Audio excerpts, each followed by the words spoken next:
I paid rent for my sister and her fiancé, but on Dad's birthday I found out that they were laughing at me behind my back, so I was cultured and stopped paying. A month later I was paying rent to my sister and her fiancé. Yes, you heard that right, rent. It's not like they gave me a place to live. It was the other way around. I was sending them $800 a month to help with their mortgage and bills. It all started about 3 years ago. At the time, Emma and Jared, her fiancé, were having a hard time financially.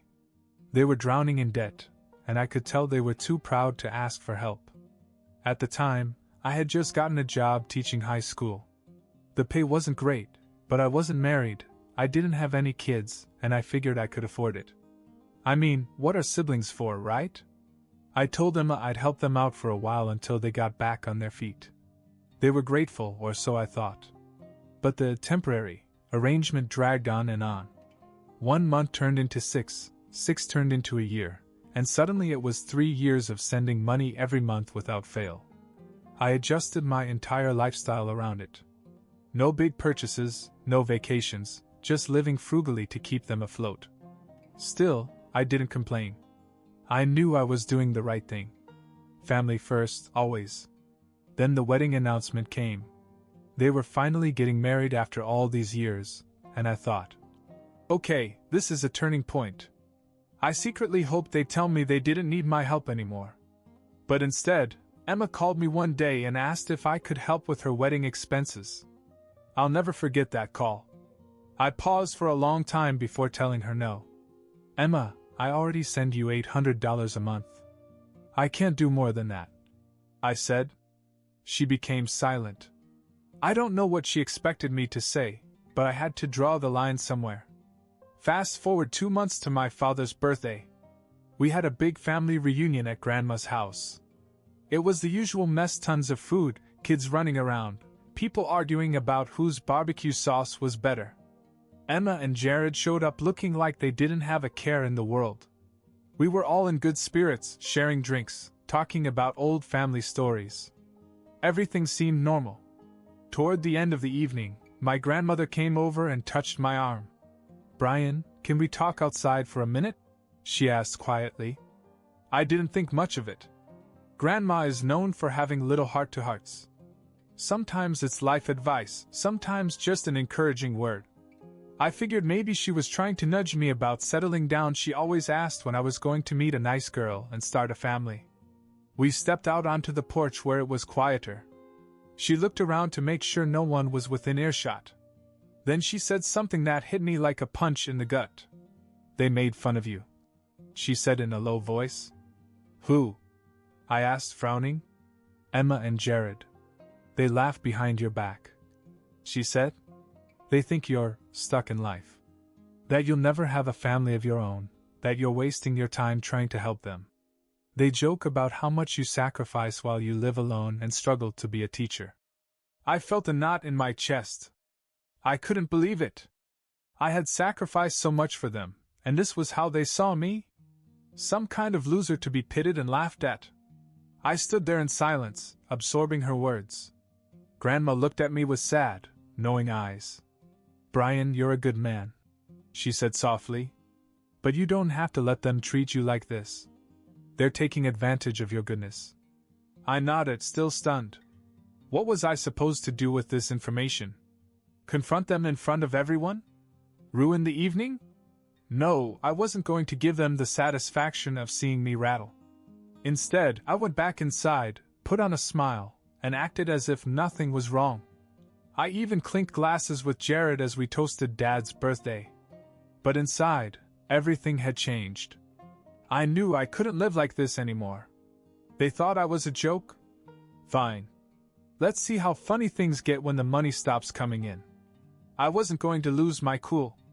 I'd play it smart, keep things classy.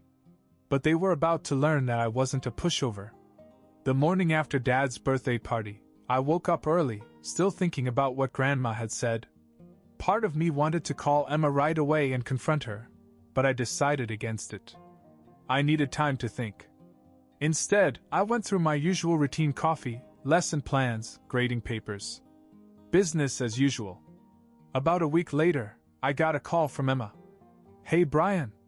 Just checking in," she said, all cheerful, like nothing was wrong.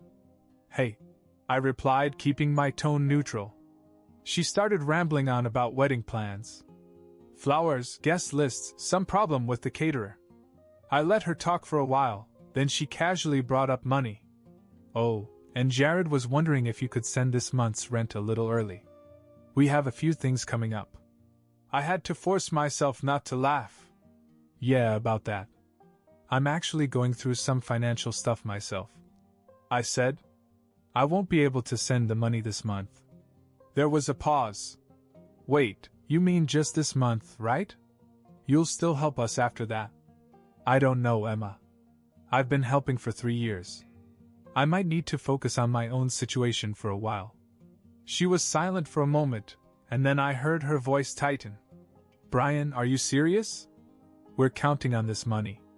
"Yeah, well, I was counting on my family not laughing behind my back." There was another long silence.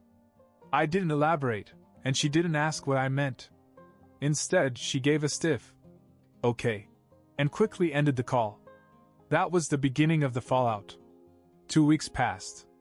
I didn't hear from Emma again, but I knew something was brewing. Then one night my mom called me out of the blue. "Brian, I just talked to Emma," she began, and I could tell she wasn't happy. "She says you stopped helping her with her bills? What's going on?" I sighed. "Mom, I've been sending them $800 a month for 3 years. It's not like I owe them anything. I have my own life to deal with." "Well, yeah, but they're family. And Emma said you've been acting distant. Did she also mention that they've been making fun of me behind my back?" I shot back. That shut her up for a second. "What are you talking about?" I told her what Grandma had said. For a moment there was nothing but stunned silence on the other end. Finally she spoke again, her voice softer. "Brian, I had no idea. I'm so sorry. You've done more for them than anyone could have expected. When they treat you like this, I understand why you're upset." It was a relief to hear her say that, but I knew things were about to get ugly. Sure enough, a few days later, Jared called me out of the blue. "Hey, Brian," he said, his tone forced and polite. "Emma's really upset. I think there's been some kind of misunderstanding. Is that right?" I said, keeping my cool. "Yeah, man. I don't know where you're getting these ideas, but we've never said anything bad about you.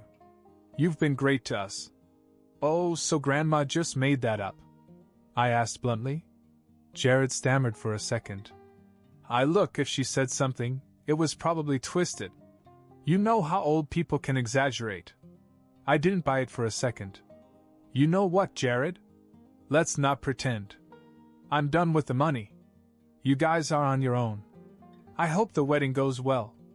I hung up before he could argue. But the real kicker came a few days later when I got a call from Grandma herself. "Brian, honey, can you come over? I have something to show you," she said. Curious, I went over to her house. She led me into her study and handed me an old family photo album. "I was going through some things and found these," she said with a small smile. I flipped through the pages and stopped at a series of old photos of me, Emma, and Jared as kids. But then my eyes caught something unexpected. A letter tucked between the pages. It was dated over 20 years ago before I was even born. "Grandma, what is this?" I asked, pulling it out. "Read it," she said softly. The letter was from my late grandfather, and it mentioned a secret trust fund he'd set up for his grandchildren. "To be divided equally," it said, "unless one is found to be abusing the family bond. Emma and Jared don't know about this," Grandma said quietly. "But I think you should." I sat back, stunned. This wasn't just about money anymore. This was about setting boundaries, and maybe, just maybe, karma was about to catch up with them. After Grandma showed me the letter, I had a lot to think about. There was a trust fund that my late grandfather had set up for all of us, but she didn't go into detail about how much money was in it. She made it clear that no one else in the family knew, not Emma, not Jared, not even my parents. "Why are you telling me this now?" I asked her. Grandma gave me a knowing look. Because I want you to understand something. You're not the failure they make you out to be. You've worked hard, sacrificed for others, and shown more integrity than most people ever would. This fund, it was meant to reward people like you. I nodded slowly, taking in her words. I didn't want to rush into anything with this new information, but it felt good to know that I had some hidden leverage. Over the next week, the drama escalated. I began to hear through the family grapevine that Emma and Jared were panicking. I guess cutting off their monthly allowance had hit them harder than I thought. Jared's hours at work had been cut, and Emma was having trouble paying some of the wedding vendors. I thought they'd get by, but instead they started trying to guilt other family members into giving them money. It backfired spectacularly. My mom mentioned to one of her sisters that I'd been supporting Emma and Jared financially for years. Word spread quickly, and soon everyone in the family knew. My Aunt Laura, who doesn't hold back, apparently tore into Emma at a family gathering I wasn't even at. You let Brian pay your bills for 3 years and now you're playing the victim? Are you serious? She reportedly yelled. Emma called me afterwards, furious. What the hell, Brian? Did you tell everyone about the money? No, I said calmly. I only told Mom. You brought this on yourself. Do you have any idea how embarrassing that is? She hissed. Emma, I think you have bigger problems than embarrassment, I said. Maybe take a look in the mirror and ask yourself why you thought it was okay to treat me like a joke. She didn't have an answer. I thought that would be the end of it, but Jared decided to escalate things. He must have been desperate because he actually showed up unannounced at my school one afternoon. He waited for me in the parking lot. Brian, we need to talk, he said, trying to sound calm but clearly seething underneath. About what? I asked, crossing my arms. Look, man, Emma's been crying nonstop. People are turning against us. We just want to make things right, he said. Oh, you want to make things right now? After 3 years of taking my money and laughing behind my back? I shook my head. No thanks, Jared. I'm done being your safety net. His face flushed. You act like we wanted to hurt you. It wasn't like that, Dash. Then how was it, Jared? I interrupted. Explain to me how mocking someone who helped you isn't meant to hurt them. He didn't have a good answer. Instead, he mumbled something about how it was all a misunderstanding and stormed off. Later that night I got a call from my father. He rarely gets involved in drama, so I knew this was serious. Brian, he said, I had a long talk with Emma and Jared. They're struggling right now, but they regret the way they treated you. That's nice, I said flatly. But I'm not interested in fixing things right now. They need to work out their own problems. Dad sighed. Look, I'm not saying you're wrong. You've been more than generous. But maybe it's time to sit down and have a real talk with them. Clear the air. I thought for a moment. I'll think about it, I finally said. But deep down I wasn't in a forgiving mood. They had used me for years. They'd have to prove they deserved a second chance, and I wasn't going to make it easy for them. About a week after my dad's call, I got an invitation handwritten, which was weird. It was from Emma. She wanted me to meet her and Jared at a coffee shop near their house for what she called a family meeting. I debated whether to go, but curiosity got the better of me. I figured I'd hear them out, even though I wasn't expecting much. The cafe was almost empty when I arrived. Emma and Jared were already there, looking a little too rehearsed. Emma had that fake smile plastered on her face, and Jared was fidgeting with his phone. Hey, thanks for coming, Emma said as I sat down. Sure. What's this about?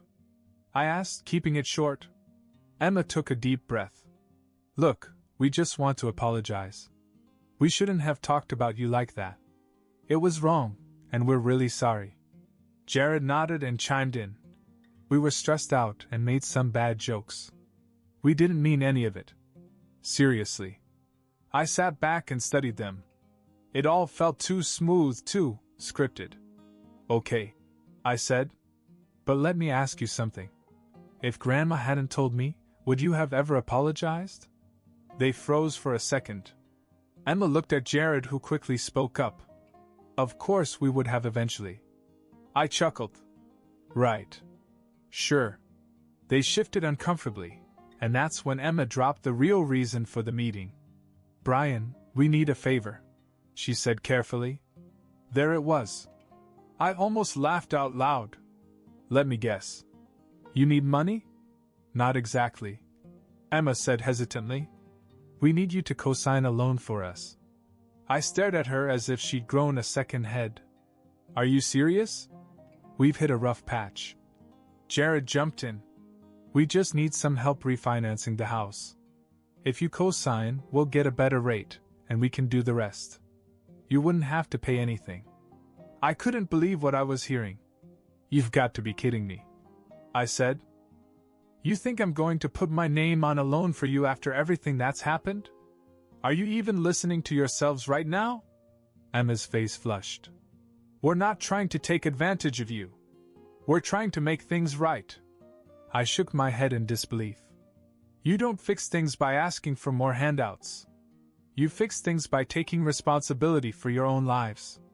Jared slammed his hand down on the table. You're being unreasonable, Brian. We're family. I laughed bitterly. Exactly.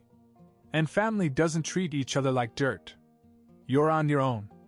I got up, threw a few dollars on the table for my coffee, and walked out without another word. A few days later, the unexpected bombshell dropped. Grandma called me, sounding shaken. Brian, you need to come over right away. It's important, she said. When I arrived at her house, she handed me an envelope with my name on it. Inside was a letter from the bank about the trust fund. Apparently, Emma and Jared had somehow gotten wind of it and were trying to claim a larger share, arguing that I had withheld family assets. They went to a lawyer, Grandma said, her voice quivering with anger.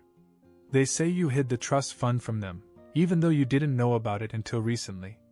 I was stunned. You've got to be kidding me. They're desperate, Brian. You're grasping at straws, she said. But this is low, even for them. Then it hit me. They weren't just struggling, they were sinking, and now they were willing to throw me under the bus to save themselves. I'm not going to let them get away with this, I said firmly. They've crossed the line. Grandma smiled, a little sadly. Good. It's about time someone taught them a lesson. I wasn't done being blindsided, though. The next morning, I got a call from a lawyer representing Emma and Jared. I braced myself for a nasty fight, but the lawyer sounded surprisingly apologetic. Mr. Daniels, he said, I wanted to let you know that my clients have decided to withdraw their lawsuit. They'd like to settle the matter privately. Withdraw their claim? Why? There was an awkward pause. Let's just say, some new information has come to light regarding their financial situation. I think they realized they were in no position to pursue it legally. I couldn't help but wonder what had happened. Later that day, I heard from Aunt Laura. Apparently, Jared had been fired from his job after someone anonymously reported that he'd been embezzling small amounts of company money.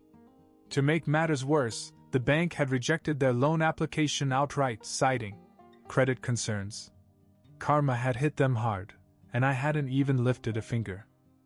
A few days after the fiasco with the trust claim, I was still processing everything when Emma texted me.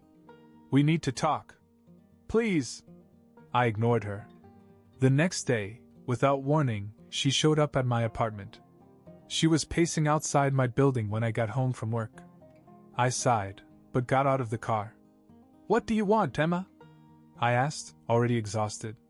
She looked exasperated. Brian, I didn't know Jared was going to take it this far with the lawyer. I swear I didn't want it to happen. He panicked. Panicked? You were both perfectly fine trying to screw me over with that trust fund, I said. She looked down at her feet and didn't deny it. I'm sorry, okay? We've just been under so much pressure. The wedding costs, the house, everything is falling apart. You know whose fault that is, right? I shot back. Maybe you wouldn't be in this situation if you hadn't relied on me for so many years. She winced, but then surprisingly said, You're right. But I don't have anyone else to turn to. I stared at her in disbelief. You don't get it, do you? I'm done. I gave you years of my life, thousands of dollars, and all you did was laugh behind my back. Now you come here and expect me to save you again? Brian, you're my brother, she said quietly. We're supposed to look out for each other. Yeah? Where was that support when you and Jared made fun of me? When you tried to steal from me? She didn't have an answer. I shook my head. Emma, I'm done. This is the last conversation we're going to have about money or trust funds or anything else. I don't want anything more to do with you and Jared. Her eyes widened. You can't just cut me off like that. We're family. Watch me. With that, I walked in, leaving her standing there. It hurt more than I wanted to admit, but enough was enough. The next day, Grandma called me. She'd heard everything. In our family, nothing stays a secret for long. Brian, I want you to know something, she said. I've decided I'm not going to talk to Emma or Jared anymore, at least not for a long time. I was surprised. Grandma, you don't have to do that for me. I do, she said firmly. You've been nothing but good to them, and they tried to betray you. If they don't respect you, they don't respect me. They crossed the line, and I'm not going to pretend otherwise. Hearing that from her meant more to me than I could put into words. A few weeks later, I got another surprise. I ran into Aunt Laura at the grocery store, and she pulled me aside.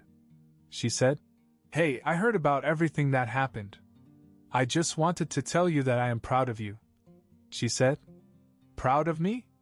I asked, confused. Yeah. You finally stood up for yourself. Emma always had a way of manipulating people, but you didn't let her walk all over you. I shrugged. It wasn't easy, but I couldn't live like that anymore. Well, you did the right thing. And by the way, you might want to check in with Grandma. She's making some changes to the trust fund. That caught my attention. Changes? Laura grinned. Let's just say Emma and Jared might not be included in the future plans. Sure enough, when I visited Grandma a few days later, she confirmed it. I talked to the lawyer, she said. I've decided that if Emma and Jared can't show responsibility and respect, they won't get their share of the trust. I'm giving them a chance to change, but if they don't, the trust will be divided between you and your cousins instead. I was speechless for a moment. You don't have to do that, Grandma. I don't want any of the money. I know, she said, smiling. That's why you deserve it.